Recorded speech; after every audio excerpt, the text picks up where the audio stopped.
සාදු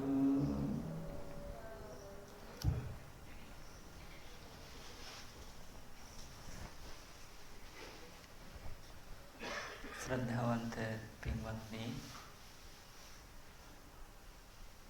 මේ පින්වත් හැමදෙනාම අද දවසේ මේ බිනර පුන් පොහොය දවසේ උදෑසනින් මේ සෝදානම් වෙන්නේ අපගේ ධර්මරාජානන් වහන්සේ වන මේ මහා භද්‍ර කල්පයේ සතර වෙනුව පහළ වී වදාළ දෙව් මිනිසුන් කෙරේ මහත් වූ කරුණාවෙන් ස්වාඛාත සම්දිට්ඨික කාලික එහිපාසික ඕපනායක පච්චත්තං වේදිතබ්බෝ විඤ්ඤෝහි කියන තුන් ලෝකෙතම අග්‍ර වූ ගුණ හයකින් යුතු මෙලොව පරලොව සැප සලසන සතර පාදුකින් මුදවන රාග දේශ මොහ දුරු කරන සංසාරේ ජාති ජරා ව්‍යාධි මරණ දුකින් නිදහස් කරවන ඒ අපගේ ධර්ම රාජානන් වහන්සේ විසින් ජීවිත සූපත් කරපු සූපත් කර ගැනීම පිණිස මහත් වූ කරුණාවෙන් දේශනා කරපු ශ්‍රී සද්ධර්මයේ ශ්‍රවණය කරන්නයි. ඔබ දන්නවා අපේ බුදුරජාණන් වහන්සේ තමයි මහා කාරුණික. ආයින් එහාට මහා කාරුණික කියලා කෙනෙක් නැහැ. මහා කාරුණික බුදුරජාණන් වහන්සේ මහා කරුණාව තුල පිහිටලා මේ දෙව් මිනිස්සුන්ට කියා දෙන්නේ අකුසල් ගැන කියා දෙනවා. අකුසල් මුල් ගැන කියා දෙනවා. ඒ වගේමයි අකුසල් සේවනය කළොත් මෙලොව පරලොව තමන්ගේ ජීවිතයට සිද්ධ වෙන තමන්ට මුහුණ දෙන්න සිද්ධ වෙන භයානකම ඉරණම ගැන කියා දෙනවා. ඒ උපදින තැන් ස්ථාන නම් ගොත් විදින දුක් ආයුෂ වශයෙන් ඊළඟට බුදුරජාණන් වහන්සේ අපිට කියා දුන්නා කුසල් ගැන. කුසල මුල් ගැන කියා දුන්නා. කුසල් පුරුදු කරලොත් කුසලයේ ආනිසංස විදිහට මෙලොව පරලොව සැප ලබන ස්ථාන ඒ කුතේ කල්ද කියන කරුණා ආයුෂ වර්ෂ වශයෙන් ඒ වගේම කල්ප ගණන් අපිට කියා දෙලා තියෙනවා. ඉතින් ඒ නිසා පින්වත්නි බුදුරජාණන් වහන්සේගේ ධර්මයෙන් අපේ සිස්සෙල්ලාම අපේ ජීවිතේ නිවැරදි කරගන්නට බුදුරජාණන් වහන්සේගේ ශ්‍රාවකෙක් විදිහට දක්ෂ වුණොත් අපිට බුදුරජාණන් වහන්සේගේ ගෞතම බුද්ධ ශාසනය අපිට අහිමි වෙන්නේ නැහැ. බුදුරජාණන් වහන්සේගේ ධර්මය ඔබ දන්නවා කා උදෙසා තියෙන ධර්මය කියලා අහලා තියෙන්නේ. අම්මලාලා තියෙන බුදුරජාණන් වහන්සේගේ ධර්මයේ දැන් නොයෙකුත් ලෝකේ ආගමික මත ඉදිරිපත් කරන ආගම් තියෙනවා නේද? සමහර ආගම් තියෙනවා ඒක දෙවියන් වහන්සේ තමයි මුල් කරගෙන යන්නේ නේද? දෙවියන්ගේ කැමැත්තට අනුව තමයි කටයුතු කිරීමක් සමහර ඇතම් ආගම් වල තියෙන්නේ. අපේ බුදුරජාණන් වහන්සේගේ ධර්මයේ තුල අපිට කියා දෙන්නේ මොකක්ද? මේ ධර්මයේ තියෙන්නේ ශ්‍රද්ධාවෙන් බුදුරජාණන් වහන්සේ වදාළපු ධර්මයෙන් ඊට ගෞරවයෙන් පිළිඅරගෙන වැඩපිළිවෙලක් කරන්න දෙයක්. ඊළඟට මේ ධර්මයේ බුදුරජාණන් වහන්සේගේ ධර්මයේ තියෙන කාවුදෙසා කියලා අහලා තියෙන්නේ. කතා කරන්න ඕනේ. ප්‍රඥාවන්තයන් උදෙසායි. ඒ ප්‍රඥාවන්තයන් කියන්නේ කවුද? නුවණැත්තන්ටයි. නුවණැත්තන් කියන්නේ කාටද? දැන් සාම්ප්‍රදායික බණ හරියන්නේ නැහැ. ඒ කියන්නේ සාම්ප්‍රදායික බණ හරියන්නේ නැහැ කියලා කියන්නේ ස්වාමීන් වහන්සේ වැඩියා වාඩි වුණා ගාථාවක් කිව්වා ඊට පස්සේ ස්වාමීන් වහන්සේ කතා කරනවා අනිත් අය මොනවා අහනවා දන්නෙත් නැහැ කරනවා දන්නෙත් නැහැ හිතනවා දන්නෙත් නැහැ අවසානයේ සාදු කියනවා. ඒ රටාවෙන් නම් බණ අහන්න බැහැ. දැන් මේ කියා දෙන ධර්මයේ ඔබට තේරුණාද නැද්ද කියලා විමසීමක් කරන්න වෙනවා. ආන්නේ විමසීම කරන්න තමයි මම කරුණ අහන්නේ. අහනකොට ඔබ උත්තර දෙන්න ඕනේ. උත්තර දෙන්න නම් හරියට අහගෙන ඉන්න ඕන. ඒක බුදුරජාණන් වහන්සේගේ ක්‍රමයක්. ඒ වගේමයි මාර්ගඵලලාභී සිවණම් පිරිසේම ක්‍රමයක්. එහෙම නැත්නම් මේ ධර්ම කතාව අපිට ඉස්සරහට කරගෙන යන්න පුළුවන්ද? බෑ. මොකද ධර්ම කතාව මේ බුදුරජාණන් වහන්සේ නමකගේ ධර්මයයි. ආය සුළුපටු කෙනෙකුගේ ධර්මය නෙමෙයි. ඉතින් ඒ නිසා අපි සසරේ බොහෝ දුකසේ තමයි අතිශයින්ම දුර්ලභ වූ මනුස්ස ජීවිතය මේ ලබා ගත්තේ. ඊටත් වඩා අතිශයින්ම දුර්ලභ වූ බුද්ධ ශාසනය ලබා ගත්තේ කාගේවත් උපකාරයක් මත නෙමෙයි. ඒ කියන්නේ තමන්ම වෙහෙස මහන්සි වෙලා සිතින් කයින් වර්ධනෙන් කටයුතු කළා පින් රැස් කරගත්ත විපාකයක් විදිහට තමයි අපේ බුද්ධ ශාසනය මනුස්ස ජීවිතේ දුර්ලභ කරුණු මුණ ගැහුනේ. ඉතින් ඒ නිසා මේ බුද්ධ ශාසනයේ ශ්‍රාවකත්වයට එන්න තියෙන්නේ මොකක්ද? ශ්‍රද්ධාව මූලික කරගෙන නුවණැත්තන් උදෙසායි මේ ධර්මයේ තියෙන්නේ. කාටද? දැන් අපිට නුවණ තියනවද නැද්ද කියලා අපි දන්නවද?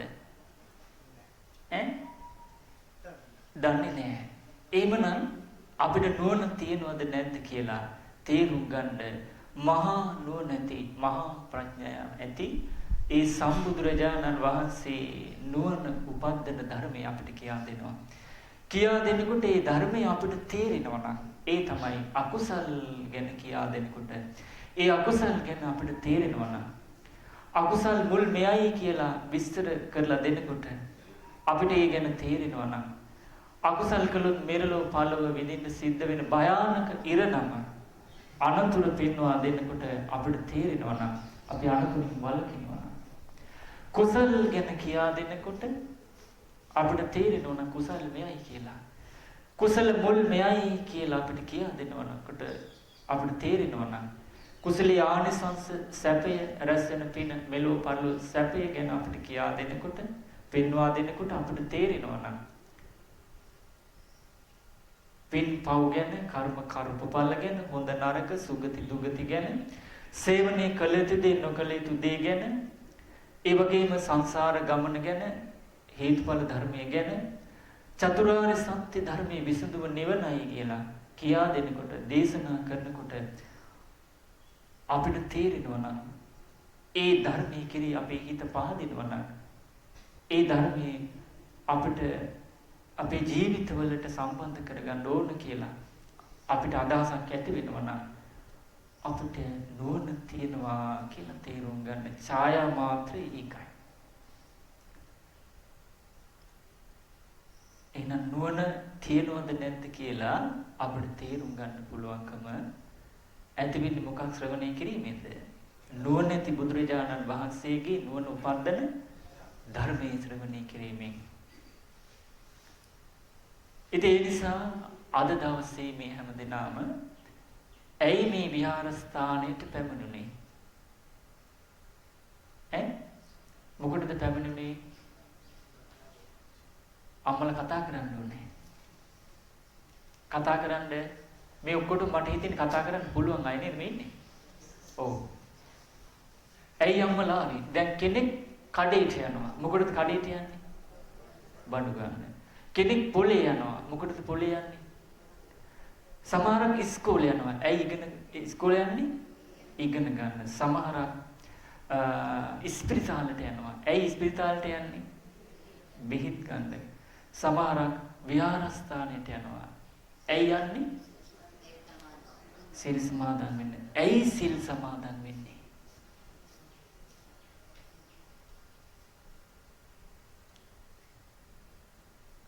ප්‍රශ්නයක් තියෙනවනේ. ප්‍රශ්නයක් තියෙනව නේද? එතකොට ඇයි අපි සිල් සමාදන් වෙන්නේ කියන කාරණය අපි නිරෝල් කරගෙන තිබුණ නැත්නම් සීලේ ආනිසංස තේරුම් අරගෙන තිබුණ නැත්නම් දුස්සීලකමේ ආදීනව තේරුම් අරගෙන තිබුණ නැත්නම් අපි සිල් රකින්න පෙළඹෙන්නේ දුස්සීලකමටද? අපි යමක් කරනවා නම් ඒ කරන දෙයට කලින් අපි ඒකේ බලනවද නැද්ද? හොඳ නරක පැත්ත වාසි අවාසි බලනවද නැද්ද? බලනවනේ. දැන් ඔන්න ඊට මේ ඉස්සරහටනේ යලද මහද? මාස් කන්න එනවා. මාස් කන්න එනකොට දැන් ගොවිතැන් බත් වලට සූදානම් වෙන සමහරක් හේයින් ගොවිතැන් කරනවා. හේයින් ගොවිතැන් කරනකොට ඒවට ඉන්න බීජ තියෙනවා. අස්වැන්න අඩු එකද ගන්න වැඩි එකද? ඒ මොකද? ඒක තමයි ලාභය තියෙන්නේ. එතකොට මාස් කන්නේ අස්වැන්න වැඩි වීද ගන්න අඩු වීද? නේ සමන් අපි ඉන්නේ අස්වැන්න වැඩි. ඇයි අපි සිල් ගන්නෙ? ඇයි අපි සිල් සමාදන් නොවි වැඩි සිල් ගත්තේ නැත්තම් මොකක්ද අපිට වෙන අනතුරු? එහෙමනම් අපි සිල් ගත යුත්තේ ඇයි? ඒ සම්බන්ධයෙන් අපිට නිරෝල් නෑ නේද? ඒක අපි හවස් වරුවේ වෙන කතා කරගමු. අපි කරන දේ ගැන අපිට පැහැදිලි නිර්වුල් වැටහීමක් නැත්තම් අපි කරන දෙයට අපි අපේ අභ්‍යන්තරයෙන් කැමැත්ත ඇති වෙයිද? දිගින් දිගට සිල් සමාදන් වෙන්න ඕන කැමැත්ත ඇති වෙයිද? ඇති වෙන්න හේතුව මොකද? සිල් රැක්කට පස්සේ අපිට ලැබෙන ආනිසංස මොනවද කියලා දන්නේ නැත්තම් අපි සිල් රකින්න පෙළඹෙනවද? දැන් තියෙන්නේ පරම්පරාවෙන් ආපු සිල් රැකිල්ල.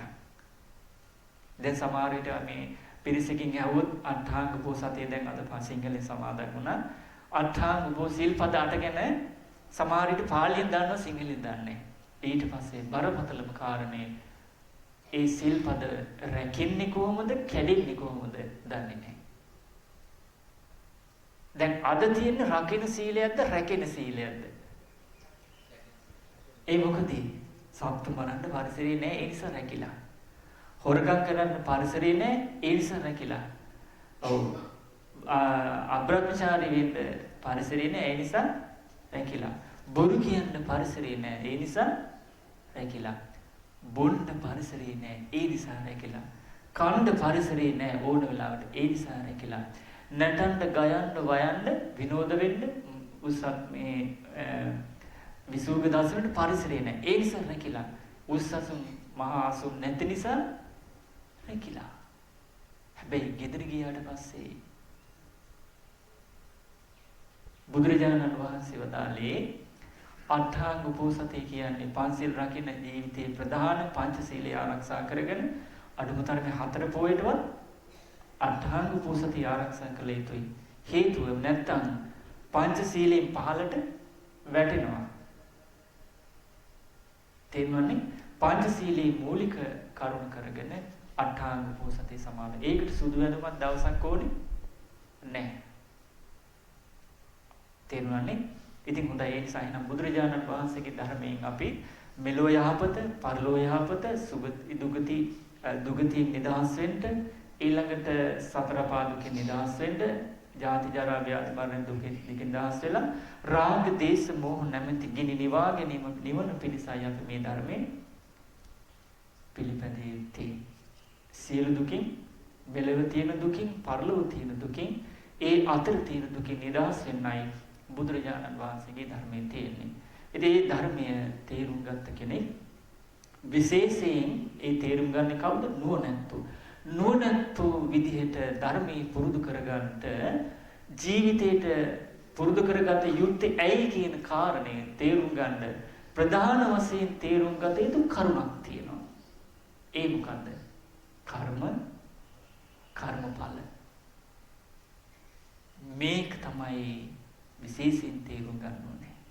ආන්නේ කර්මඵල තේරුම් ගත්ත කෙනා තමයි ලෝකේ සංවර වෙන්නේ. කර්මඵල තේරුම් ගත්ත සංවරය වෙන අය අතරින් තමයි සත්පුරුෂයන් බිහි වෙන්නේ. මුනිවරු බිහි වෙන්නේ. ඒක මතක තියාගන්න. එහෙමනම් කර්මඵල තේරුම් ගන්න නම් අපි කරන කියන හිතන දේවල් තුලින් රැස් වෙන පිනපව ගැන වැටහීමක් තියෙන සුගති දුගති නේද? සංසාරය ගැන වැටහීමක් තියෙන්න ඕනේ. ඉතින් ඒ නිසා පින්වත්නි, එහෙමනම් බුදුරජාණන් වහන්සේගේ ධර්මයේ තියෙන කාටද? නුවණැත්තන් සඳහායි. එතකොට ඒ නුවණැත්තන් කියන්නේ හොඳ නරක පින්පව් කර්මඵල තේරෙන අය. එතකොට ඒ අයගේ ජීවිතයේ යාපත සලසා ගන්න ධර්මයේ කියලා දුන්නේ කවුද? ප්‍රඥාවෙන් අග්‍රේසර, නුවණින් අග්‍රේසර බුදුරජාණන් වහන්සේ, අපගේ ධර්මරාජාණන් වහන්සේ. ඒ ධර්මරාජාණන් වහන්සේ මීට වසර 2560කට කලින් අපේ ජීවිතය යහපත පිණිස දේශනා කරපු ධර්මයේ තමයි අදටත් අපි ශ්‍රවණය කරන්නේ. එහෙමනම් ඖෂධයේ ඉලක්ක වෙලා තියෙන්නේ කුමක් ඉලක්ක කරගෙනද? නිරෝගීකම ඉලක්ක කරගෙන. නේද? එතකොට ආහාර ඉලක්ක වෙලා තියෙන්නේ මොකක්? සූපත් කරන්නද? බඩගින්න. එතකොට වතුර පැන් ඉලක්ක වෙලා තියෙන්නේ මොකටද? පිපාසය සංසිඳවන්න. ධර්ම ඉලක්ක වෙලා තියෙන්නේ දුකින් නිදහස වීම ඉලක්ක කරගෙන. එහෙනම් අපි ධර්මයේ ශ්‍රවණය කළ යුත්තේ, මතක තබා ගත යුත්තේ, වචනයෙන් පුරුදු කළ යුත්තේ, සිත කය වචනයට බද්ධ කරගෙන ජීවිතේ පුරාවට පුරුදු කරගත්තේ කුමක් සඳහාද? දුකින් නිදහස් වීම පිණිසයි. එහෙනම් මේ ධර්මයේ තියෙන කුමක් පිණිසද? දුකින් නිදහස් වීම. කොහෙද තියෙන දුක? කොහෙද තියෙන දුකද? සතර අපා දුක. තේරුණානේ? මිනිස් ලෝකේ තියෙන දුක, දෙවියන් ලෝකේ තියෙන ජාති ජරා ව්‍යාධි මරණ දුක, බඹලෝ තියෙන ජාති ජරා ව්‍යාධි මරණ දුක, මෙලව පරලව ඒ අතර තියෙන යම් දුකක් ඇද්ද? කායික වශයෙන් මානසික වශයෙන් ඒ සියලු දුකින් නිදහස් වීම ඉලක්ක කරගෙන තමයි බුදුරජාණන් වහන්සේගේ ධර්මයේ තියෙන්නේ. ආන්නේ ඒ ධර්මයේ තමයි අපි ශ්‍රවණය කරන්නේ. එහෙනම් මේ ධර්මය ගැලපෙන්නේ කාටද? නුවණැත්තන්ට. ඒ නුවණැත්තන්ගේ ඉලක්කය මොකද්ද? දුකින් නිදහස් කරනවා. ඖෂධයේ ඉලක්ක වෙලා තියෙන්නේ කුමකටද? නිරෝගී බව. එහෙනම් ධර්මයේ ඉලක්ක වෙලා තියෙන්නේ මොකටද? රාග, දේශ, මෝහ නැමැති අසනීප සූපත් කරන. රාග, දේශ, මෝහ නැමැති ගිනි නිවා ගැනීම පිණිසයි. තේරුණානේ? ඉතින් ඒ නිසා අද දවසේ අපගේ තුන් ලෝකෙටම අග්‍ර වූ, තුන් ලෝකෙටම උතුම් වූ, තුන් ලෝකෙටම ශ්‍රේෂ්ඨ වූ ධර්මරාජාණන් වහන්සේගේ දෙව් මිනිසුන් කෙරෙහි මහා කරුණාවෙන් දේශනා කරපු ධර්මය අපි අද ශ්‍රවණය කරන්නේ. එතකොට ඔබ දන්නවා මේ ධර්මයේ ගුණයක් තියෙනවා අකාලිකයි කියලා. අකාලිකයි කියන්නේ කාලයට අයිති නැහැ. හොඳට මතක තියාගන්න බුදුරජාණන් වහන්සේගේ ධර්මයේ අකාලිකයි. කාලීන නැහැ. අකාලිකයි. අතීත අනාගත වර්තමාන කියන තුන් කාලෙටම පොදුයි. නමුත් අපිට පේනවා කාලීන ධර්ම දේශනා කියලා ශ්‍රාවකයන්ට නම් එහෙම කියන්න බෑ. ශ්‍රාවක කියන්නේ බුදුරජාණන් වහන්සේගේ මාර්ගඵලලාභී අට්ඨපුරුෂ පුද්ගල සංඝයා නම් ගිහිනම් සද්ධානුසාරී, ධම්මානුසාරී, සෝවාන් සකදාගාමි, අනාගාමි අය නේද? එතකොට ඒ අය දන්නවා තමන් සරණ ගිය ධර්ම කාලීද අකාලිකද කියලා. එතකොට එයා දැන් මොන විදිහේ ධර්මයක් කියලා බුදුරජාණන් වහන්සේගේ ධර්මයේ අකාලික ධර්මයක්. ඕනම කාලයක අවබෝධ කරගන්න පුළුවන් ධර්මයක් තමයි අපිට දේශනා කළේ. ඒ නිසා නේද අදටත් ඒ ධර්මයේ කතා කරලා පුරුදු කරලා යහපත සලසා ගන්න පුළුවන්. හොඳයි. අපිට මේ ධර්මයේ ලැබෙන්නේ කාගෙන්ද? කල්යාණ මිත්‍රයන්. කල්යාණ මිත්‍රයන් අතර අග්‍ර වෙන්නේ කවුද? අපගේ ධර්මරාජාණන් වහන්සේ. බුදුහාමුදුරුවෝ කියන වචනයට වඩා බුදුරජාණන් වහන්සේ අවබෝධ ඥානයේ උත්තම භාවයට පත් වෙච්ච ධර්මයේ රාජ්‍යරුවන් වහන්සේ කවුද? ඔව්, ධර්මරාජාණන් වහන්සේ කවුද? බුදුරජාණන් වහන්සේ. බුදුහාමුදුරුවෝ කියන වචනයට වඩා බුදුරජාණන් වහන්සේ කියලා කියන්න පුරුදු වෙන්න. ඒක හොඳට ගැලපෙනවා. ආන්ගේ කල්යාණ මිත්‍රයන්න් වහන්සේගේ කල්යාණ යහපතේ අග්‍ර උතුමාණන් වහන්සේගේ ධර්මයේ ජීවිතේ යහපත සලසනවා. එතකොට මේ ධර්මයේ දැන් අපිට බුදුරජාණන් වහන්සේගෙන් අහන්න ලැබෙන්නේ නැහැ. ඊළඟට කල්යාණ මිත්‍රයා වෙන්නේ කවුද? බුදුරජාණන් වහන්සේ ශ්‍රාවක සංඝයා. බික්කුණින් මේ ලෝකේ මේ වෙනකොට නැහැ. ඉන්නේ කවුද? උපාසිකාවන් විතරයි. නේද? උපාසක උපාසිකා. සිවණක් පිරිසෙන් පිරිස් කීයද ඉන්නේ? 3යි. එතකොට මේ පිරිස තමයි බුදුරජාණන් වහන්සේගේ ධර්මයේ දෙව් මිනිසුන්ට කියා දෙන්නේ. ඒ අයගේ ජීවිත තුල කරුණු 5කින් යුක්තයි. බුදුරජාණන් වහන්සේ ගැන ගුණ වශයෙන් හඳුනාගෙන පැහැදීමක් තියෙනවා. ඒ පිරිස ධර්මයේ ගුණ වශයෙන් හඳුනාගෙන පැහැදීමක් තියෙනවා. ඒ පිරිසට ශ්‍රාවක සංඝ රත්නයේ ගුණ වශයෙන් හඳුනාගෙන පැහැදීමක් තියෙනවා. ඒ වගේම ඒ බුදුරජාණන් වහන්සේගේ ශ්‍රාවකයන් ඉන්න තැන අනුව භික්ෂු භික්ෂුණී උපාසක උපාසිකා කියන සේවනා පිරිස ඉන්න තැන අනුව යන සිල්වත් පන්සිල් රකින්න අය, ආජීවන්තමක සීලය රකින්න අය, අට්ඨාංග උපෝසතය ආරක්ෂා කරන අය, නවාංග උපෝසත සීලය ආරක්ෂා කරන අය, සාමණේර දස සීලය ආරක්ෂා කරන අය, පිරිසිදු උපසම්පදා භික්ෂු ප්‍රාතිමෝක්ෂ සංවර සීලය රකින්න අය. ඔන්න කල්යාණ ධර්ම. තේම යහපත් වූ ධර්ම ශ්‍රද්ධා සීල සුද්ධ බුදුරජාණන් වහන්සේ වදාළ ස්වාඛාත මනාකොට නිර්වුල් පැහැදිලිව දේශනා කළ සම්දිත්තික පුරුදු කිරීමෙන් මෙලොව ජීවිතේම මඟපල් ලැබිය හැකි යහපත සලසා ගත හැකි ඕනම කාලයකට අවබෝධ කර ඇති කාලයට අයිති නැති ඕනම කෙනෙකුට මේ ධර්මයේ ඇසරිලා අහලා මතක තියලා නුවණින් පුරුදු ප්‍රගුණ කරලා යහපත සලසා ගන්න හැටි අත්දකින්න පුළුවන්. අකාලික කාලයට අයිති එහිපසික ඇවිල්ලා මේ ධර්මයේ අහලා මතක තබාගෙන ධර්මයේ හැසිරෙන්න කියලා කියව හැකි ඕපනයික. හැබැයි ඒ වැඩේ කාටද කරන්න තියෙන්නේ? තමන්ට. කවුද කරන්නේ? නුවණැත්තු කියන ගුණ හයකින් යුතු ශ්‍රද්ධා සීල සෘත බුදුරජාණන් වහන්සේ වදාළ ඒ ධර්මයේ මෙලොව පරලෝක අකුසල් ගැන, අකුසල් මුල් ගැන, අකුසල ආදීනව ගැන, කුසල් ගැන, කුසල මුල් ගැන, කුසල ආනිසංස ගැන දේශනා කරපු ධර්මය. ඒ වගේම මෙලොව පරලොව සුගති දුගති කර්ම කර්මඵල සංසාර ගමන හේතුඵල ධර්මයේ විසඳුම චතුරාර්ය සත්‍ය විසඳුම නිවනයි ගැන දේශනා කරපු ඒ උතුම් වූ ශ්‍රී සද්ධර්මයේ අහලා මතක තබාගෙන ඉන්නේ කල්යාණ ධර්මයක් ඒක. ඒ ගුණී යුතු ශ්‍රද්ධා සීල සුද්ධ තිරිසන්ගත සත්‍යයේ පටන් දන් දීම පුරුදු කරන ත්‍යාගයේ ගුණයක් පුරුදු කරන ප්‍රඥා අකුසලින් වැළකීලා කුසල් වඩන තේමනේ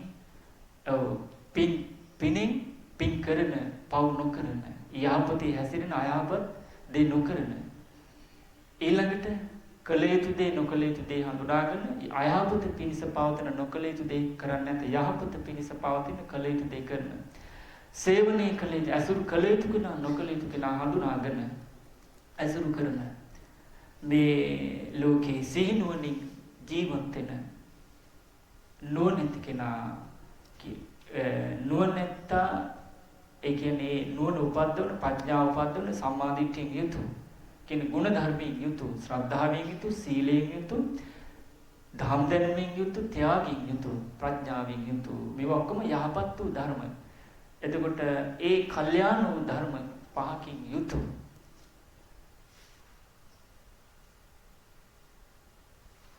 සිවුණක් පිරිසෙන් තමයි මේ ධර්මය අපිට අහන්න ලැබෙන්නේ කල්යාණ මිත්‍රයන් හැටියට. එහෙනම් කල්යාණ මිත්‍රයන්ගේ කරුණු කීයක් තියෙනවද ඒ කෙනාගේ ජීවිතේ?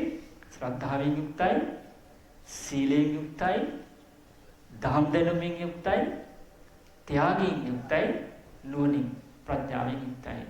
මේවා තමයි කල්යාණ ධර්ම. එතකොට මේ කල්යාණ ධර්ම කෙනෙකුගේ ජීවිතයේ තියෙනවා නම් එයා කල්යාණ සත්පුරුෂයෙක්. එතකොට ඒ කල්යාණ ධර්ම තව කෙනෙකුට ඇති කර ගැනීම පිණිස උපකාර කරනවා නම් ශ්‍රද්ධාවේ පිහිටවන්න, සීලේ පිහිටවන්න, දහම් දැනුම ඇති කරගන්න, දන් දෙන්න, නුවණ උපදවා ගන්න කෙනෙකුට උපකාර කරනවා නම් ඒ උපකාරය ලබන කෙනාට අරය කවුද? කල්යාණ මිත්‍රයෙක්. එතකොට කල්යාණ මිත්‍රයාගේ එහෙනම් ජීවිතේ කරුණු කීයක් තියෙනවද? බුදුරජාණන් වහන්සේ වදාළ කරුණු 5යි. ශ්‍රද්ධාවෙන් යුක්තයි, සීලයෙන් යුක්තයි, දහම් දැනුමින් යුක්තයි, ත්‍යාගයෙන් දන් දීමෙන් යුක්තයි, ප්‍රඥාවෙන් සීනුවණින් යුක්තයි. ආනන්ද කල්යාණ මිත්‍රයන්. ඒ කල්යාණ මිත්‍රයන් කවුද? බුදුරජාණන් වහන්සේගේ සිව්වන පිරිස. ඒ පිරිස තමයි මේ ලෝකේ සත්පුරුෂ කල්යාණ මිත්‍රයන් වෙන්නේ. එතකොට ඒ කල්යාණ මිත්‍රයන් වහන්සේලාගෙන් තමයි අපිට මේ ධර්මයේ ලැබුණේ. ඒ ධර්මයේ තමයි අපි අද කතා කරන්නේ. එතකොට ඔබ දන්නවා බුදුරජාණන් වහන්සේ මෙබඳු ප්‍රකාශයක් කළා. මොකද්ද? කුසල් සිතක් උපදවා ගැනීම පවා උපදවා ගැනීම පවා ලේසිද අමාරුද? අමාරුයි. හැබැයි උපදවා ගත්තොත් ඒකත් මහත්ඵලයි පානිසංසයි. ඊළඟට බුදුරජාණන් වහන්සේ වදාලා තථාගත වූ සම්මා සම්බුදුරජාණන් වහන්සේ ගැන සද්ධා මත්තං සද්ධා මාත්‍රයක් ප්‍රේම මාත්‍රයක් ගෞරව මාත්‍රයක් තියෙනවා නම් ඒ සියලු දෙනාම සම්බේතේ සංකපනායන. ඒ සියල්ල කොහෙද යන්නේ? දුගතියේද සුගතියේද? සුගතිය. එතකොට බලන්න බුදුරජාණන් වහන්සේගේ ධර්මයේ කෙරේ සද්ධා මාත්‍රයක් තිබෙනවා නම් කෙනෙකුට ඒ සියලු දෙනා දුගතිය යනවද? සුගතිය යනවා. එහෙනම් මේ ධර්මය පුරුදු කළොත් මේ ජීවිතේම සෝවන් වෙනවා. සතර පා දුකින් නිදහස් වෙනවා. මේ ජීවිතේම මේ රාග දේශ මොහ තුනී කරලා මනුස්ස ලෝකෙට පතාවක් ඇවිල්ලා සියලු දුක් නිවා කරන කෙනෙක් වෙනවා. ඊළඟට සද්ධාව දියුණු කළොත් මේ රූප ශබ්ද ගන්ධ රස පාසයෙන් සතුට වෙන පංචකාම ලෝකයන් නැද්ද? ඒ සියලු ලෝකවල තියෙන සියලු දුකින් අනාගාමීලා නිදහස් වෙනවා. ශ්‍රද්ධාව කෙනෙකුට හොඳට තිබුණොත් මෙලව දුක වේවා පරලොවට යම් දුකක් වේවා ඒ අතර දුකක් වේවා ඒ සියලු දුකින් නිදහස් වෙනවා. ඒකට පටන් ගන්න මොකෙන්ද? සද්ධාය තරති ඕග. ඕගේ එතකොට මේ සියලු දුකින් ඕගයන්ගෙන් නිදහස් වෙන්න මූලික වෙන්නේ මොකද්ද? ශ්‍රද්ධාව. ශ්‍රද්ධාව තුළ කෙනෙකුගේ ජීවිතය තුළ උපද්දවන්නේ මොකද්ද? ප්‍රඥාව. ප්‍රඥාව තුළ වැඩෙන්නේ මොකද්ද? ශ්‍රද්ධාව. ශ්‍රද්ධාව තුළ ප්‍රඥාවෙන් කෙරෙන්නේ මොකද්ද? බුදුරජාණන් වහන්සේ එපා කියපු දේ කරන්නේ. කරන්න කියපු දේ කරනවා. කෙරෙන්නේ මොකෙන්ද? තුන් තැනින්. සිතින්, කයින්, වචනයෙන්. අපිරිසිදු වෙන දේවල් කරන්නේ. අකුසල. පිරිසිදු වෙන දේ තමයි කෙරෙන්නේ. ඒක මොකක්ද ආනන්දේ? ශ්‍රද්ධාව. ඒ නිසා කල්යාණ මිත්‍රයන්ගෙන් ලැබෙන්නේ එහෙනම් අපිට මොකද්ද? කල්යාණ වූ යහපත් ධර්මයක්. ඒ කල්යාණ වූ ධර්ම කාගේ ධර්මයේද? තථාගතයන් වහන්සේගේ ශ්‍රී සද්ධර්මයයි. ඒ ධර්මයේ කෙරේ ධර්මයේ දේශනා කරපු උත්තමයන්න් වහන්සේ කෙරේ ගෞරව මාත්‍රයක් තියෙනවා නම් ප්‍රේම මාත්‍රයක් කෙනෙක් ඇති කරගත්ත ওই සියලු දෙනා සුගතිය යනවා. එහෙමනම් අපිට ශ්‍රද්ධා මාත්‍රයක් ගෞරව මාත්‍රයක් මේ වෙනකොට ඇති වෙලා තිබෙනවද? තියෙනවද? තියෙනවද?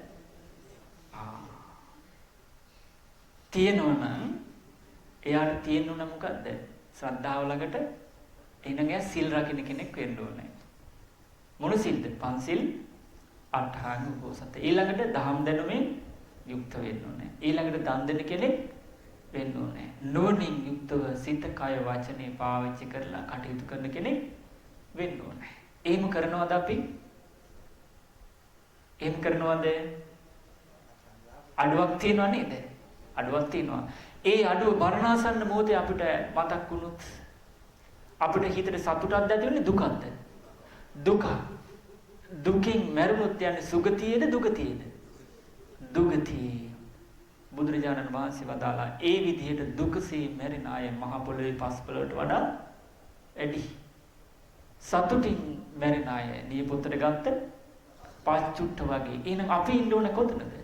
මහ පොළොව වගේ දුකසේ මැල්ල සතර පා යන ගොඩටද නියපොත්තට පච්චුට්ටක ප්‍රමාණයට වදාළ සුගතයන් වහන්සේගේ මෙන්න මෙච්චරයි මේ තථාගතයන් වහන්සේ වදාළ ධර්මයේ. හොඳට අහලා මතක තබාගෙන නුවණින් කල්පනා කරලා කියපු දෙයට අනුව ජීවත් වෙලා පින් රැස් කරගෙන කුසල් රැස් කරගෙන සුගතිය යන්නේ ධර්මාභෝධි කරන්නේ කියලා වදාළනේ. එතකොට දැන් අපි ඉන්නේ කොතනද? මහ පොළොව පැත්තේද නියපොත්ත ගත්තට පච්චුට්ට පැත්තේද? අවංකව කල්පනා මේක අවංකව යන්න තියෙන්නේ. අවංකව කියන්නේ ඇතුලේ එකක් පිටේ එකක් දෙකක් නෑ. කියන දේ කරන දේ කියන මේක තමයි අවංකකම කියන්නේ. සත්‍යවාදී බව කියලා කියන්නේ. එයා කවුද? සිල්වත් කෙනෙක්. ශ්‍රද්ධාවන්ත කෙනා ඉස්සෙල්ලාම ජීවිතේ පටන් ගන්න මොකෙන්ද?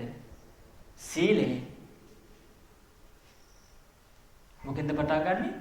සීලෙන්. සීලෙන් තමයි කෙනෙකුගේ අසුර ප්‍රණීත වෙන්නේ. සිල් රකින්න නැත්නම් කෙනෙක් විශ්වාසද? සිල් රකින්නවනම් විශ්වාසද නැද්ද? විශ්වාසයි. එයා අවංක කෙනෙක්ද වංක කෙනෙක්ද? අවංක කෙනෙක්. එයාගේ අසුර මිහිරිද අමිහිරිද? මිහිරි. අපි කැමති වෙන්න ඕනේ ඒ අසුරට. ඒ පිරිස නියපොතට ගත්ත පච්චුට්ට වගේ දුස්සීල වංක පිරිස මහ පොළොව වගේ. එතකොට ඒ අවංක සත්‍යවාදී සිල්වත් පිරිස ඔබ හිතන විදිහට මේ ලෝකේ අඩු පිරිසද වැඩි පිරිසද? අඩු පිරිස. අන්නේ ඒ අය සාමාන්‍ය මිනිස් ස්වභාවයට අයිති අයද අයිති නැති අයද?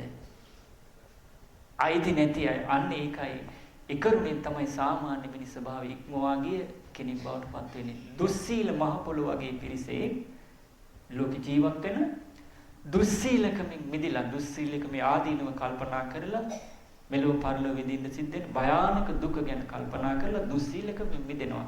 එතකොට එයා සිල්වත් කෙනෙක්. එතකොට දුස්සීල ගණයට අයිතිද? අයිති නැහැ. සිල්වත්. එතකොට සාමාන්‍ය ලෝකයට යා ජීවත් වෙනවා සාමාන්‍ය ලෝකයා තුල. හැබැයි සාමාන්‍ය ලෝකයාගේ ක්‍රියාවට එක්ක සම්බන්ධ දෙයක්. සාමාන්‍ය මිනිස් සමාජයට අයිති දෙයක්. සාමාන්‍ය මිනිස් ස්වභාවයේ ඉක්මවා ගියා කියන්නේ ඒකයි. ශ්‍රද්ධාව නැති ලෝකෙට ලෝකයා අතර කෙනෙක් ශ්‍රද්ධාවෙන් යුක්ත නම් එයා සාමාන්‍ය මිනිස් සමාජයට අයිති නැහැ. සාමාන්‍ය ලෝකයට අයිති නැහැ. සාමාන්‍ය මිනිස් ස්වභාවය ඉක්මවා ගිය කෙනෙක්. දුස්සීල ලෝකයා අතරේ කෙනෙක් සිල්වත් වෙනවා නම් එයා සාමාන්‍ය මිනිස් සමාජයට අයිති කෙනෙක් නෙවෙයි. සාමාන්‍ය මිනිස් ස්වභාවයේ ඉක්මවා ගිය කෙනෙක්. සාමාන්‍ය ලෝකයා දහම් දැනුමේ යුක්තද? නැහැ. කෙනෙකුට දහම් දැනුමේ යුක්ත නම් එයා සාමාන්‍ය මිනිස් ස්වභාවයට අයිති කෙනෙක් නෙවෙයි. සාමාන්‍ය ස්වභාවයේ මසුරු අයද දන් දෙන අයද? දන් දෙන අයද බහුතරේ මසුරුකමින් යුක්ත අයද? මසුරුකමින් ධර්මයට අනුව කියා දේශනා කළේ මසුරුකම මෙලොව පරලොව යහපත පිණිස පවතින දෙයක්ද අයහපත පිණිස පවතින දෙයක්ද? අයහපත පිණිස පවතින. එහෙනම් මසුරුකම නැමැති අකුසලයේ දුරු කරන්න තියෙන උපක්‍රමයේ මාර්ගය මොකක්ද? දානය, අත්හැරීම, පරිත්‍යාගය. එතකොට දානේ පරිත්‍යාගය අත්හැරීම පුරුදු කරන පිරිස අඩුද වැඩිද? අඩුයි. එහෙනම් මසුරුකම ගැන තේරුම් අරගෙන මසුරුකම නැමැති අකුසලයේ දුරු කරගන්න යමෙක් දන් දීම පුරුදු කරනවා නම් එයා සාමාන්‍ය මිනිස් ස්වභාවයට අයිතිද නැද්ද? අයිති නැහැ. ඇයි සාමාන්‍ය මිනිස් ස්වභාවයේ මසුරුකම? එතකොට මසුරුකම දුරු කරගන්න තියෙන මාර්ගය දන් දීම. එතකොට කෙනෙක් දන් දෙනවා නම් බහුතර සමාජයට මේ අයිතිද? සාමාන්‍ය මිනිස් ස්වභාවයයි. ඊළඟට සාමාන්‍ය සමාජයේ නුවණ නැතිද දුෂ්පාදද? නුවණ තියනවද නුවණ නැද්ද? නුවණ නැහැ. බුදුරජාණන් වහන්සේ වදාළේ එයාගේ සිතුම් කියුම් හරියට කොහමද? බිත්‍රි ඇස්සේ ඉන්න පැට වගේ අදහස් වගේ හිතන සිතුම් පැතුම් වගේ. එයා එළියට ඇවිල්ලා නැහැ. එයා එළිය ගැන හිතනවා. හැබැයි කවදාකවත් ඇස් දෙකකින් ආලෝකයේ එළිය දැකපු නැති කෙනෙක්. එතකොට බිත්තර කටුව ASCII ඉඳන් හිතන දේවල් හරිද යා? හරිද? හරි නෑ. ඒ පිරිස බුදුරජාණන් වහන්සේ වදාළේ ඉපදෙමින් මැරෙමින් මේ සංසාරේ යන චතුරාර්ය සත්‍ය ධර්මය අවබෝධ නොකළ මහා අන්ධකාරයකින් යුතු සත්‍යයේ ස්වභාවය ඒක. එතකොට ඒ ස්වභාවයෙන් මිදෙන්න යමෙක් නුවණ පාවිච්චි කරනවා නම් ශ්‍රද්ධාවෙන් යුක්තව සීලයෙන් ශ්‍රද්ධාව දියුණු කරනවා නම් සීලය දියුණු කරනවා නම් දාන ධර්ම දියුණු කරනවා නම් දන් දීම පුරුදු කරනවා නම් එයා නුවණැත්තෙක් නෙමෙයිද? ඒ පිරිස අඩුද වැඩිද? එතකොට එයා සාමාන්‍ය මිනිස් ස්වභාවයට අයිතිද නැද්ද? අයිති නැහැ. එහෙනම් ශ්‍රද්ධාවෙන් යුතු සිල්වත් කෙනෙක් විදිහට ජීවත් වෙන දාන දැනුමක් තියෙන දන් දීමේ යුතු මේ ගුණ ධර්ම පුරුදු කරන කෙනා සාමාන්‍ය මිනිස් ස්වභාවයට අයිති කෙනෙක් නෙවෙයි. එයාලගේ ජීවිතේ රැස් වෙන්නේ පින්ද පවුද? පින් කුසල්ද අකුසල්ද? කුසල. ඒක දුකසේද වාසය කරන්නේ සැපසේද?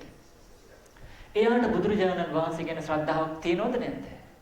තියෙනවා. ධර්මයේ ගැන පැහැදීමක් තියෙනවද නැද්ද? සංඝ රත්නයේ කිරි පැහැදීමක් තියෙනවද නැද්ද? එයාට සිහිනුවණක් තියෙනවද නැද්ද? තියෙනවනේ. එතකොට එයා කවදා හරි මැරෙන්නේ සිහියෙන්ද අසිහියෙන්ද? සිහියෙන්. කොයි මොහොතේ හෝ දුකසේද සැපසේද? ඒ කෙනා උපදින්නේ සුගතියේද දුගතියේද? සුගතිය කියන්නේ කොහෙද? මිනිස් ලෝක චාතුම් මරාජික දෙවියන් අතර තවතිසා යාමතුසිත නිම්මාන රති පරිනිම්මිත වසවන්ති බඹලව. එතකොට බලන්න බුදුරජාණන් වහන්සේගේ අවවාදයට අනුව කටයුතු කිරීමෙන් අපිට මෙලොවත් යහපත පරලොවත් යහපත බුදුරජාණන් වහන්සේ වදාළේ තුන් ලෝකෙටම අග්‍ර වූ තුන් ලෝකෙටම උතුම් වූ සියලු ගුණයන්ට අග්‍ර වූ බුදුරජාණන් වහන්සේ ගැන සද්ධා මාත්‍රයක් ප්‍රේම මාත්‍රයක් තිබ්බොත් ඒ සියලු දෙනාට මෙලොවත් යහපත පරලොවත් යහපත හදිසියේ මරුණත් අනතුරක් නැහැ. ශ්‍රද්ධා මාත්‍රයක් තියෙන කෙනාට අනතුරක් නැහැ. බුදුරජාණන් වහන්සේ වදාලා ඒක මේ වගේ උදාහරණයක්. ඔබ අහලා ඇති ගංගානම් ගඟ. ගංගානම් ගඟ පිරීලා ගොඩේ ඉඳන්වත් කපුටෙකුට වතුර වෙන්න පුළුවන් මට්ටමට වතුර ගලනවා. ගලනකොට එක මිනිස්සෙක් ගිතෙල් පිරූපු කලයක් අරගෙන ගංගානම් ගඟේ ගෙතර වෙන්න තියෙන පාලමක් උඩ යනවා. යනකොට ගංගානම් ගඟ මැද පාලමේදී අර ගිතෙල් පිරීපු කලේ තමන්ගේ අතින් වැටෙනවා. වැටෙන්නේ කොහාටද? ගඟට. ගඟට වැටෙනකොට අම්මලා නිදා ගන්න එපා. වැටෙනකොට මොකද වෙන්නේ? බුදුරජාණන් වහන්සේ වදාලා අර කලේ බිඳෙනවා.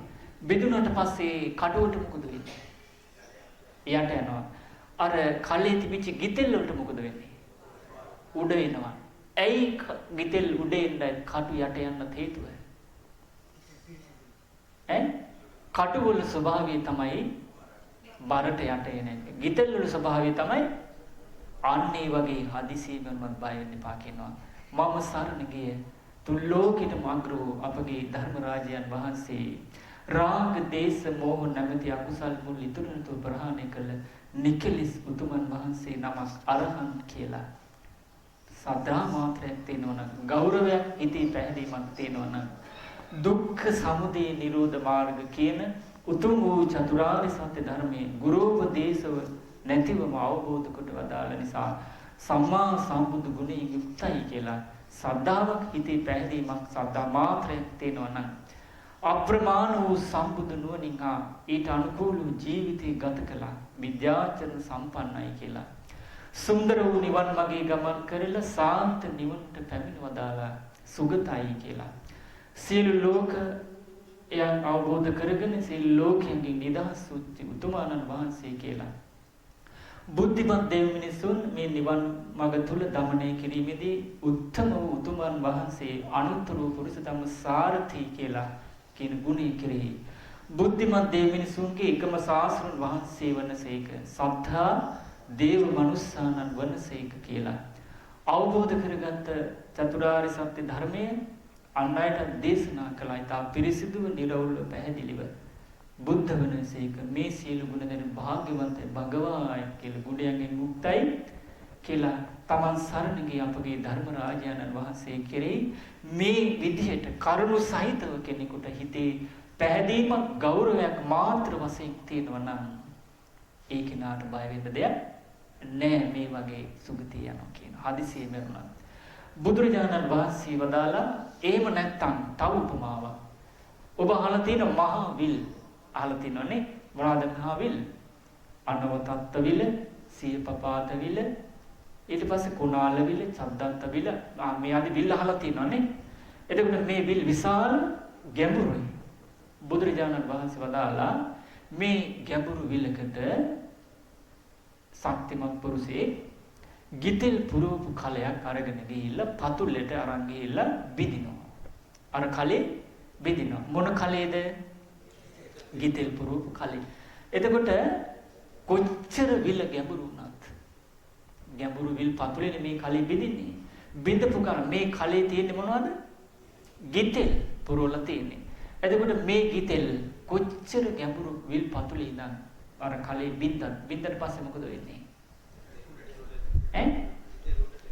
ගිතෙල් වේගයෙන් උඩ එනවා. කවුරුත් උඩට එවනවද?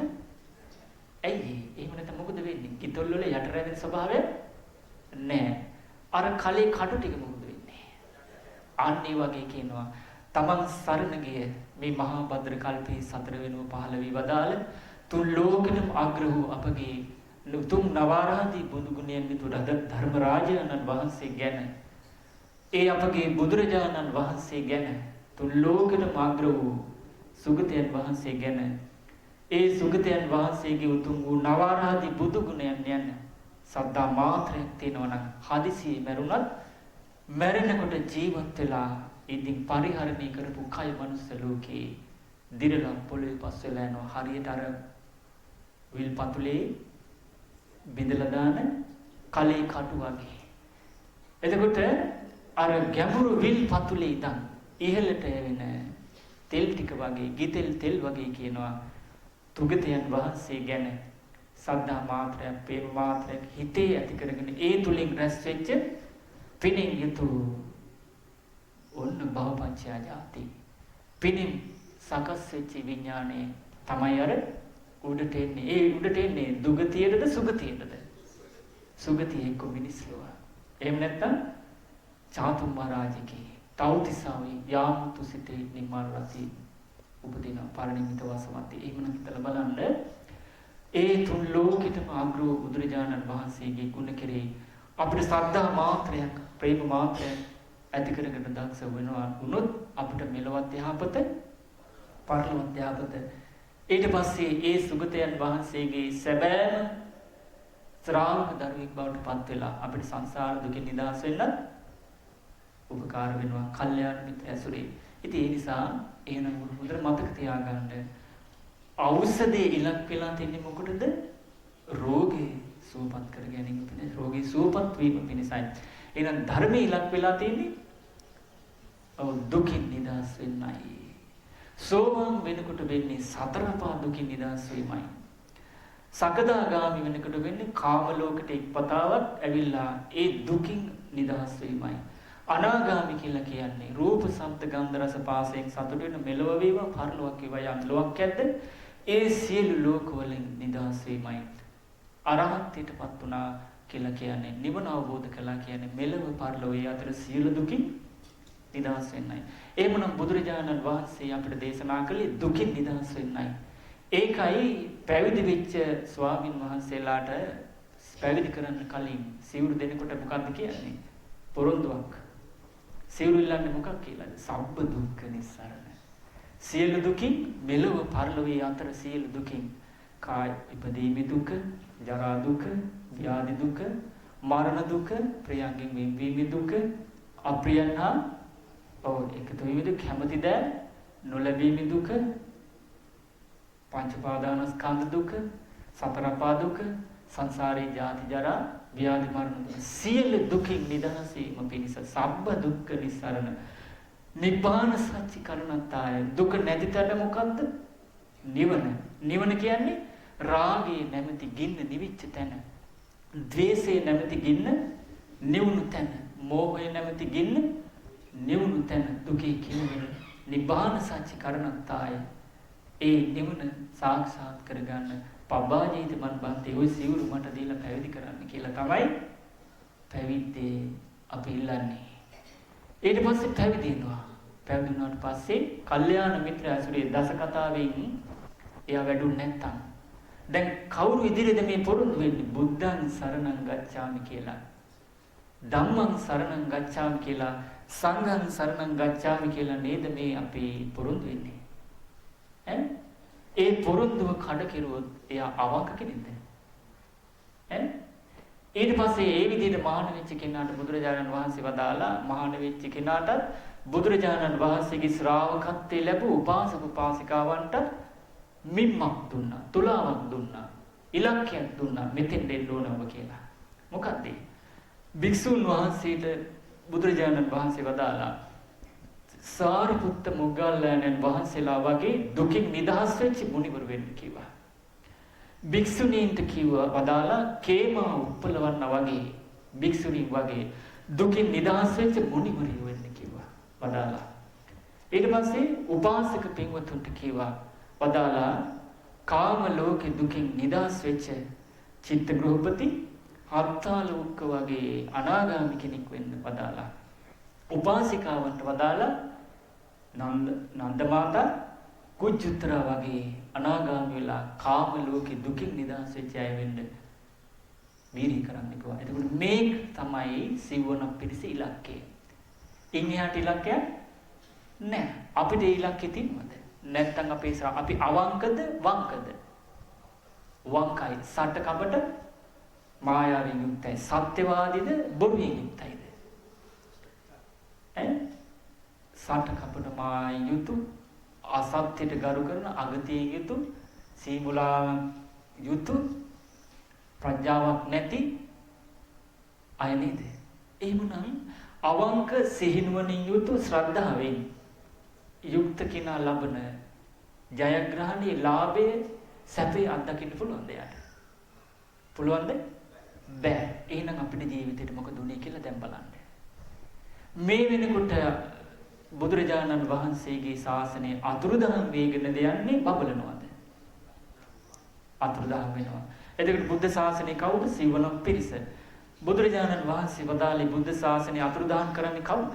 සිවණ පිරිස. ඒ මොකද?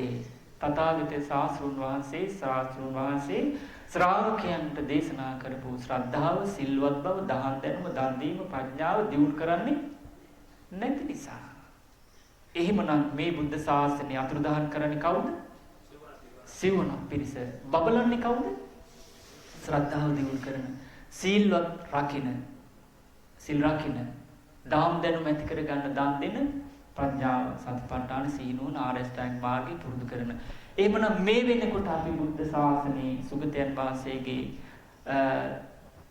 ගෞතම සම්මා සම්බුදුරජාණන් වහන්සේගේ බුද්ධ ශාසනය අපි අතුරුදහන් වෙන්න විදිහටද කටයුතු කරන්නේ? බැබලෙන විදිහටද?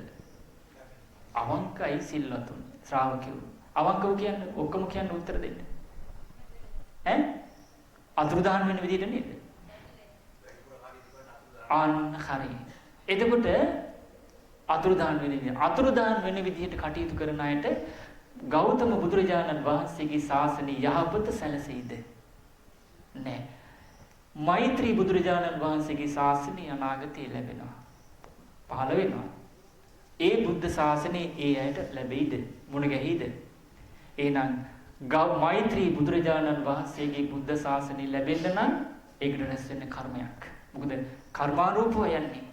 සත්‍යට ගරු කරපු අය විදිහට සත්‍ය දේශනා කරපු ධර්මරාජානන් වහන්සේ ගෞතම බුදුරජාණන් වහන්සේ වදාළ විදිහට ගෞතම බුදුරජාණන් වහන්සේ ශ්‍රාවකයන්ට දේශනා කරපු පුරුදු කළ යුතු ධර්මයේ පුරුදු කරොත් ඒයින් රැස් වෙන කර්මයෙන් එයාට ගෞතම මෛත්‍රී බුදුරජාණන් වහන්සේ මුණ ගස්සාවි. ඇයි? භවපච්චය ජාති. එහෙම නැත්තම් කොච්චර පැතුවත් එහෙම වෙන්නේ නැහැ. ඊට ධම්ම සූත්‍රයේදී බුදුරජාණන් වහන්සේ වදාලා මේ ලෝකය බොහොම කැමති ප්‍රියමනාප රූප ශබ්ද ගන්ධ රස පහස පංචකාමී ලබන්න නේද? කැමතිනේ ප්‍රියමනාප ගෙවල් දොරවල් යාන වාහන භවභෝග සැප සම්පත් රන් රිදී නිල මුදල් කෙතවතු ප්‍රියමනාප බිරිඳ ස්වාමී දරුවන් දසිදස කම්කරුවන් නැතුව පතර උපදේශ වාසීච ඇතුව ජීවත් වෙන්න කැමතිනේ. ඒක පැතුවට ලැබෙනවද? පතනකොට ලැබෙනවා නම් බුදුරජාණන් වහන්සේ වදාළ මේ ලෝකේ වේවා පරලෝකේ වේවා කෙනෙකුට කිසිම අඩුවක් තියෙන්න පුළුවන්ද? බෑ. එහෙනම් ඒක ලැබෙන්නේ මොකන්ද? ලැබෙන්න ප්‍රතිපදාව තියෙනවා. මේ ලෝකේ වේවා පරලෝකේ වේවා යම් භෞතික සැප සම්පත් ඉහළින්ම ලැබෙන ප්‍රතිපදාවක් තියෙනවා නම් ඒ තමයි දන් දීම, සිල් රැකීම, බණ භාවනා කිරීම. මෙලව වේවා පරලෝක වේවා සැපයෙන් අග්‍ර වූ දේ මොකද්ද? මාර්ගඵල අවබෝධයෙන් ලැබෙන, කෙලෙස් ප්‍රහාණයෙන් ලැබෙන සැපය.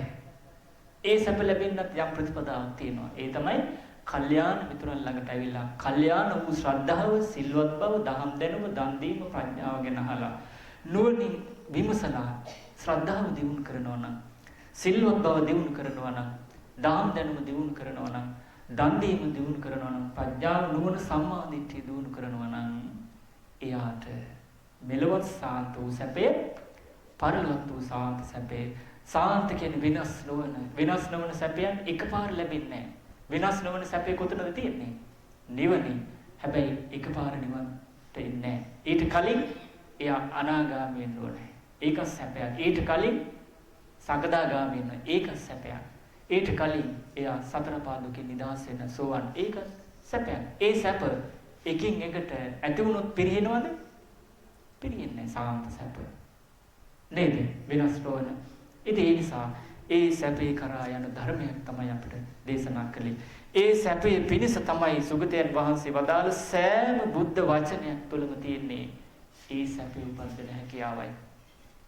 බුදුරජාණන් වහන්සේගේ ධර්මයේ තුල එක දවසක් ස්වාමින් වහන්සේලා වැඩ ඉන්නකොට බුදුරජාණන් වහන්සේ පිළිතුරු ඇසුවා, මහණෙනි මේ සනන් කුමාර බ්‍රහ්මරාජයා අද පුන් පොහොය දවසේ සුධර්මා දිව්‍ය සභාවට පැමිණෙනවා. දෙවිවරුන්ට බණ කියන්න අනාගාමි බඹලෝ සුද්ධවාසීන්දා. ඒ කාලේ දෙවිවරුත් එක්ක ධර්ම කතාවේ දෙනකොට මෙහෙම ප්‍රකාශයක් කළා. තථාගත තත කියන්නේ සත්‍යයට චතුරාර්ය සත්‍යයට ආගත කියන්නේ පැමිණීම. චතුරාර්ය සත්‍ය ධර්මයේ ගුරුපදේශ රහිතව අවබෝධ කරගෙන ලෝතුරා සම්මා සම්බුදුරජාණන් සම්බුද්ධත්වයට පත් වූ තථාගතයන් වහන්සේ මෙන්න බෙබඳු ප්‍රකාශයක් දේශනා කරලා තියෙනවා.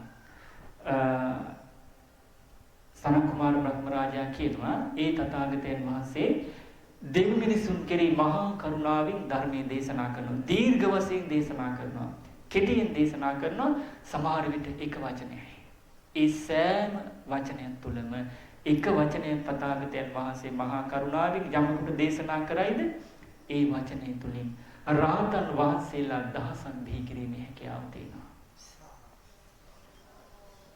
කියලා සනන් කුමාර බ්‍රහ්මරාජයා මෙහි ප්‍රකාශයක් කරනවා. ඒක බුදුරජාණන් වහන්සේට දිව්‍ය ශ්‍රවණයට ඇහෙනවා. දිව්‍ය කන තියෙන රාතන් වහන්සේලාට ඇහෙනවා. ඊට පස්සේ පසුදා සංඝයා රැස් කරලා බුදුරජාණන් වහන්සේ අහනවා, මහණෙනි සනන් කුමාර බ්‍රහ්මරාජයා මෙහිම ප්‍රකාශයක් කරලා තියෙනවා. තථාගත වූ සම්මා සම්බුදුරජාණන් වහන්සේ යම් ධර්ම දෙයක් දේශනා කරනවා නම් ඒ ධර්මයේ එක වචනයක් නම් ඒ වචනේ තුලින් රහතන් වහන්සේලා දහසක් බිහි කිරීමේ හැකියාව තියෙනවා. රහතන් වහන්සේලා දහසක් වැඩ සිටිනවා කියලා ওই සනන් කුමාර බ්‍රහ්මරාජයා ප්‍රකාශයක් කරලා තියෙනවා. මහණනි ඒක වැරදි නෑ. ඒ ප්‍රකාශය නිවැරදි. හරි. ඒක වෙන්නේ කොහොමද? රාග දේශ මොහ නැමැති ගිනි සදාටම ප්‍රහාණය කරලා උත්තම නිවනටපත් වෙලා නිවනේ උතුම් භාවයටපත් වෙච්චි ලෝකෙටම අග්‍ර වූ බුදුරජාණන් ධර්ම ස්වාමී වූ බුදුරජාණන් වහන්සේ සෑම බණ පදයක්ම දේශනා කරන්නේ කුමක් තුල පිහිටලාද? නිවන තුල පිහිටලා. රාගේ නැමැති ගින්න නිවි සදාටම ප්‍රහාණය කරන තැන පිහිටලා. දේශේ නැමැති ගින්න සදාටම ප්‍රහාණය කරන තැන පිහිටලා. මෝහේ නැමැති ගින්න සදාටම ප්‍රහාණය කරපු තැන ඉඳන් පිහිටලා නිවනේ පිහිටලා තමයි බුදුරජාණන් වහන්සේ ධර්මයේ දේශනා කරන්නේ. එහෙනම් නිවනේ පිහිටි උත්තම බුදුරජාණන් වහන්සේ දානීය සම්බන්ධයෙන් යම් ප්‍රකාශයක් කළා නම් කොතනින්ද මේ දානීය සම්බන්ධයෙන් කතාබස් කරන්නේ? නිවන තුල පිහිටලා. එහෙනම් දානීය අවසන් කරන්නේ බුදුරජාණන් වහන්සේ කොතනින්ද? නිවනේ. සීලය ගැන කතා කරනවා නම් දේශනා කරනවා නම් ඒ සීලය ගැන කතා කරන්නේ බුදුරජාණන් වහන්සේ කොතනින්දලද? නිවන තුල පිහිටලා. භාවනාව ගැන කතා කරන්නේ බුදුරජාණන් වහන්සේ කොතනින්ද පිහිටලාද? නිවනේ පිහිටලා. සීල සමාධි ප්‍රඥාවෙන් යුතු නිවන් මඟ ගැන දේශනා කරනවා. ඒ කොතන පිහිටලාද ඒ කතා කරන්නේ? නිවන තුල පිහිටලා. නිවන තුල පිහිටපු බුදුරජාණන් වහන්සේ අකුසල් ගැන කතා කරනවා නම් අකුසල් මුල් ගැන අකුසලයේ ආදීනව, කුසල් ගැන කුසල මුල් ගැන, කුසලයේ ආනිසංස ගැන, සුගති දුගති කර්මඵල සංසාරේ සෙවණේ කළ යුතු දේ නොකළ යුතු දේ අසුරු කළ යුතු කෙනා නොකළ යුතු කෙනා චතුරාර්ය සත්‍ය විසඳුම නිවනයි ගැන කතාබස් කරනවා නම් ඒ සෑම වචනයක්ම කතා කරන්නේ කොතනින්දලද? නිවනේ පිහිටලා. ආන්නේ නිසයි බුදුරජාණන් වහන්සේගේ සෑම බුද්ධ වචනයක් තුළම රාතන් වහන්සේලා දහසක් බිහි කිරීමේ හැකියාව, රාතන් වහන්සේලා දහසක් වැඩ සිටිනවා කියන කාරණේ සාධාරණ වෙන්නේ. ඒක මේ වගේ. ඔබ දන්නවා හිමාලයේ ඉන්නවා කේසර සිංහයෝ. කේසර සිංහයෝ කියන්නේ මුගරාජ. මුගරාජ කියන්නේ සිව්පාවන්ට රජු. මේ සිංහයා උදේට නැගිටලා නිදන්නේ කොහෙද? ගස්සටද? ගල් ගුහාවේ. බයෙන්ද නිදන්නේ? සැකෙන්ද? එහෙම නැත්නම් බයසක නැතුවද? නැතුව. බයසක නැත්තේ මොකද සිංහරාජයා මුගරාජට? එයාට අභියෝග කරන්න කෙනෙක් නැහැ. මధుරෙක්වත් ඉන්නවද? නෑ. ඊට පස්සේ එහෙම කෙනෙකුට සමහර හිතෙන්න පුළුවන් අප්පා ඊළඟ ජීවිතේ සිංහෙක් වුණොත්. ඉපදිලා ඉන්නේ සුගතියේද දුගතියේද? ඇයි සමහරක් අයට මෙහෙම හිතෙනවා ඔය කුරුල්ලෝ දැක්කට පස්සේ ධර්මයේ දන්නේ නැති කිචි පිචි ගාලා නේද? කාලා බීලා ඔය සතු එහෙමින් කාලා බීලා ඔය මලක පැණි ටිකක් දීලා හැඩ වැඩෙලා ඉන්නවා දැක්කට පස්සේ සමහර හිටිනවා මේ අය කොයිතරම් සතුටින් ඉන්නවද කියලා සමහර මෝඩ අයට හිතෙනවනේ. දැන් මේ තිරිසන් ලෝකෙ ඉපදින්න කෙනෙක් මනුස්ස ලෝකෙ ඉන්නකොට මොනවද කරලාද? පව් කරලා. බාල උපත. බුදුරජාණන් වහන්සේ වදාළේ තිරිසන් ලෝකේ තියෙන දුක බුදු කෙනෙකුටවත් වචනේ කියලා අවසන් කරන්න බෑ. අවුවෙන් මැස්සෙන් පින්නෙන් සීතලෙන් මැසි මදුරාගෙන් සතා සර්පයෙන් බයෙන් වෛරයෙන් තැති ගැනීමෙන් ඊටා කායික මානසික දුකක් විඳිනවා නේද? එතකොට බුදුරජාණන් වහන්සේ වදාලා මේ මුර්ගරාජ ඔන්න කෑම හොයාගෙන යන්න ඉර පෑවුවට පස්සේ උදේ ගල් කුටියෙන් එළියට එනවා. ඇවිල්ලා මොකද කරන්නේ? හතර පැත්ත බලනවා. බලලා හතර පැත්තටම ගෝසා කරනවා. ගෝසා කරන්නේ ඇයි? මම එනවා. පුළුවන් නම් ඔව් නිවටෙක් වගේ දෙන්නේ සිංහෙක් වගේද? සිංහනාද කරලා එන්නේ. ඊට පස්සේ බුදුරජාණන් වහන්සේ වදාලා පොළවේ ඉන්න සත්තු කෙලේ කඩාගෙන දුවනවා. සමහර විට රජුරුවන්ගේ ගාලේ ඉන්න ඇත්තු දම්වැල් කඩාගෙන මලපහන් මුත්‍රා කර කර දුවනවා කියනවා. අර හඬට බයි. හොබස් වල ඉන්න සත්තු හොබස් වලට යනවා. ජලයට ඉන්න සත්තු ජලයට පයින්නවා කියනවා. ඊට පස්සේ අහසේ වාසය කරන සත්තු අහසට නගිනවා කියනවා. එතකොට මෙයා හැංගිලා කන්න බොන්න යනවා නෙවෙයි. ඒ යනකොට ඔන්න හම්බෙනවා ඇතෙක්. බුදුරජාණන් වහන්සේ වදාලා සිංහ රාජයා සිංහයා කන්න කැමති මොනවද? ඇත් මොළ, හිස් මොළ. එකම අත්පාරයි අත්පාරයි කියන ගහන්නේ හිස් මොළට. ගැවුවට පස්සේ මොකද වෙන්නේ? ඈ? ඔව් උල්ලු කට්ට ගලවලා ගිහිල්ලා හිස් මොළ කනවා. ඊළඟට හැමදාම ඇත්තු අලින්නවද? ඔන්න ඊළඟට මොකද කරන්නේ? හා පැටියෙක් හම් වෙන එක දාපන් යනකොට. ඊට පස්සේ මෙයා මොකද කරන්නේ? ආනේ එකදා අද උපන් හා පැටියෙක් නේ කියලා එහෙම බේරනවද? එහෙම බේරන්නේ නැහැ. එයාටත් මොකද කරන්නේ අර සිංහයා? අතින් ගහලා මරනවා. ඇතාට ගාන පාරමද ගහන්නේ හා පැටියට. එහෙනම් එහෙම එකක් නැහැ. සිංහයාට එහෙම පුරුද්දක් එකම ගොදුරට ගහන්න එකම පාර. එහෙම එකක් නැහැ. එහෙම එකක් නැහැ. එකම පාර ගහන්නේ. එතකොට මොකද වෙන්නේ? හාපෙතියා මැරෙනවා. අන්න ඒ වගේ තමයි බුදුරජාණන් වහන්සේ දානය ගැන යම් ප්‍රකාශයක් කළා නම් සසරේ රැඳෙන්න අනුබල දෙන්නේ දානය. සීලය ගැන යම් ප්‍රකාශයක් කළා නම් අවසාන ඉලක්ක කරන්නේ නිවන. භාවනාව ගැන යමක් විස්තර කරා නම් අවසාන ඉලක්ක කරන්නේ නිවන. සෑම කාරණයක් මුල් කරගෙනම අවසානයේ බුදුරජාණන් වහන්සේ ශ්‍රාවකයා ගේන්නේ කොතනද? දුකින් නිදහස් වීම. හරිද ඒ කතාව? හරිද? හරි. ආන්නේ ධර්මයේ තමයි අපි අද ශ්‍රවණය කරන්නේ. එහෙනම් අපිට මේ යහපත සැලසෙන්නේ කල්යාණ මිත්‍ර ඇසුරින්. කල්යාණ මිත්‍ර ඇසුරේ වටිනාකම ගැන තියෙන පුංචි කතාවක් ලබාගත් ලොකු යහපතක් ගැන අපි දැන් කතා කරමු. ඒ කාලේ බුදුරජාණන් වහන්සේ වැඩ ඉන්නකොට සවැත් නුවර ව්‍යාපාර කරන විලින්දු 700ක් හිටියා. මේ 700 දෙනාම අන්‍යාගමික. බෞද්ධය නෙමෙයි. බුදුරජාණන් වහන්සේ පහළ වෙච්ච මුල් යුගයේනේ. මෙයාලා මොකද කරන්නේ? 700ම එක නැව කියන්නේ රටින් රටට මූද හරහා ගිහිල්ලා බඩු බාහන්න පටවාගෙන ගිහිල්ලා විකුණලා අලෙවි කරලා තමයි ජීවත් වෙන්නේ. බොහෝ කාලයක් කරගෙන ගියා. කරගෙන යනකොට ඔන්න දවසක් කාලයක් ආවා ආයෙමත් බඩු මුට්ටු පටවාගෙන මූදෙන් අර 700ක් එතකොට බලන්න පිරිස 700ක් යන්නත් 700 දෙනෙකුගේ වෙලින්දු බඩු පටවන්නත් කොයිතරම් ලොකු නැවත. මේක අතීතයේ වෙච්ච කතාවක්. ඒ නිසා වර්තමානයේ අපිට වැඩක් නැහැ කියලා තමයි බොහෝ දෙනෙක් ගන්නෙ.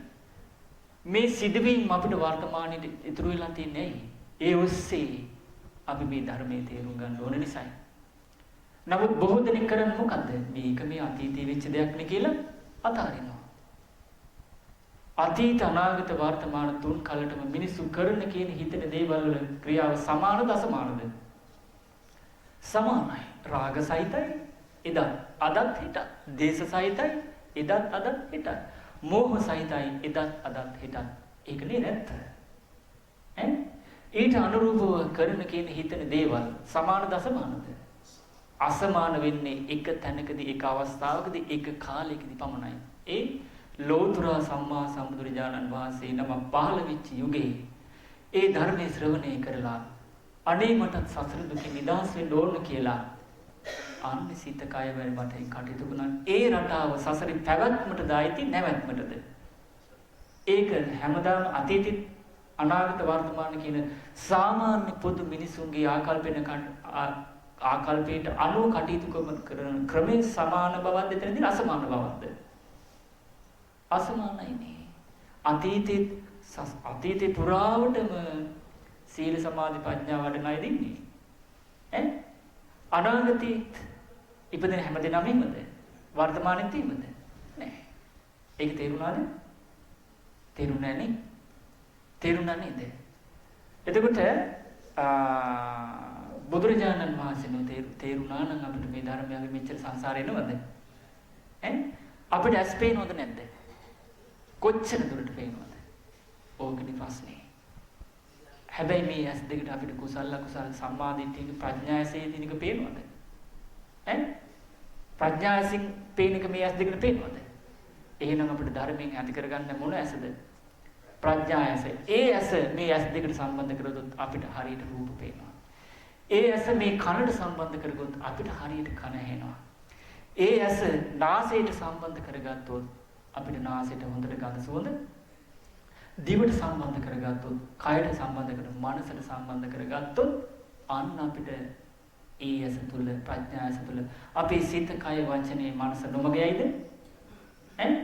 අන්න අපිට ඕන ඇස තියෙනවා. ඒ ඇස පුදව ගන්න තමයි ඒ ඇසේ අග්‍ර වූ බුදුරජාණන් වහන්සේගේ ධර්මය අවශ්‍ය වෙන්නේ. ඊට පස්සේ මේ 700 දෙනාම බඩු මුට්ටු නැවට පටවලා ඉවරයි. සූදානම් කළා. සතියකින් අපි යන් කිව්වා. කිව්වට පස්සේ මොකද උනේ?